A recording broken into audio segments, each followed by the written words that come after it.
Hello everyone. আজ আমি আমার বাবাকে নিয়ে কিছু কথা বলবো। জানি না কে কতখানি রিলেট করতে পারবে, বাট আশা করছি অনেক মেয়েরা ডেফিনেটলি রিলেট করতে পারবে।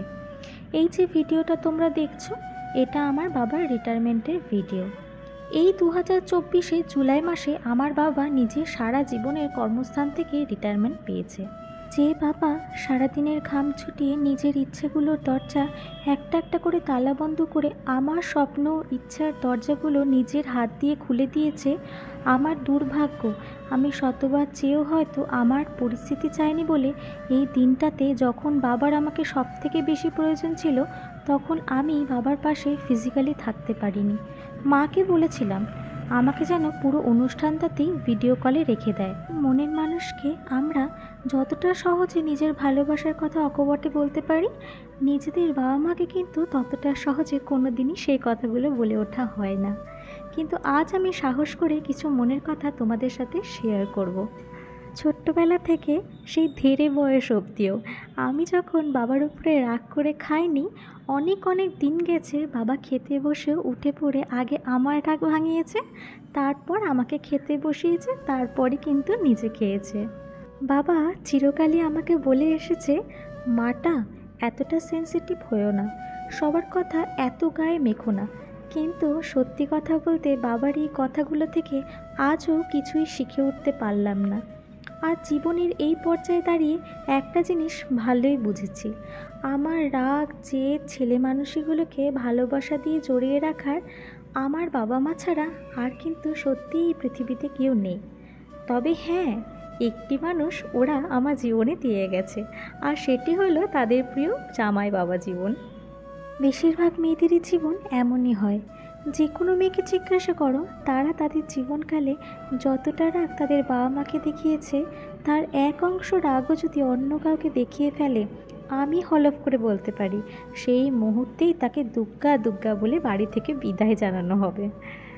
আবার উল্টো দিকে মজার কথা হলো এইটাই, সেই মেয়েটি যতটা এফর্ট তাদের আত্মীয় স্বজন বন্ধুবান্ধব পরিবারের অন্যান্য সদস্যদের জন্য দিয়েছে, তার 1% কিন্তু তার নিজের বাবা মার জন্য তাকে দিতে হয়নি। কারণ কথাতেই আছে, পৃথিবীতে যেমনই জীবনযুদ্ধ হোক সবাই এক এক করে হাত ছেড়ে দিলেও বাবা মা কিন্তু তার সন্তানের হাত কোনোদিনই ছাড়ে না। এতক্ষণ বললাম মেয়ের ভূমিকায়, কিন্তু এখন আমি নিজেও একজনের স্ত্রী। এখন তাই একটু হলেও মায়ের ত্যাগগুলো বুঝি। আজ আমার বাবার জীবনে আমার চোখে দেখা সবথেকে বড় ত্যাগ যদি কেউ করে থাকে, সে হলো আমার মা।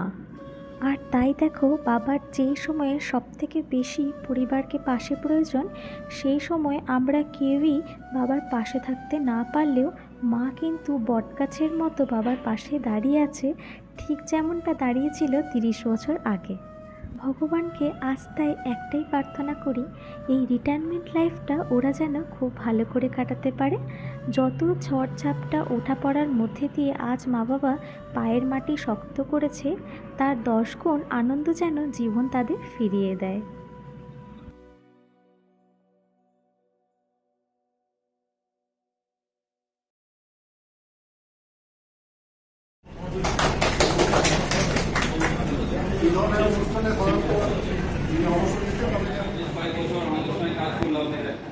আমাদের কাজের ক্ষেত্রে যদি বলি, আনন্দের সঙ্গে কাজ করতে মানে খুবই ভালো লাগে।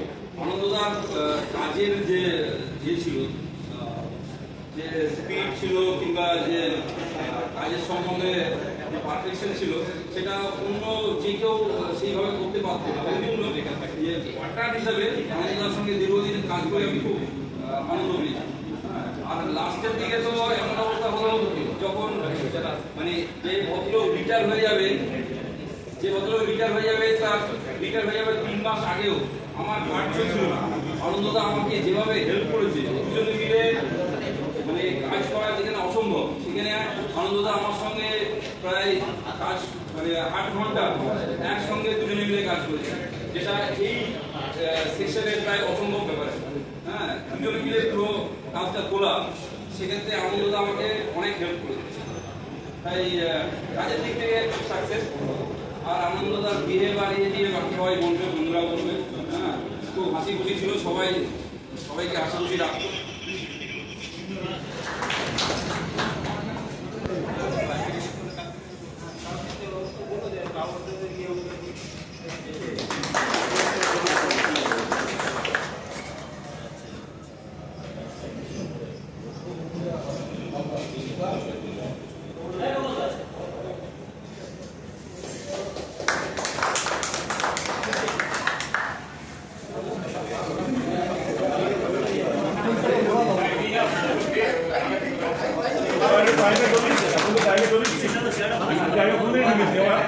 সংসারটা করি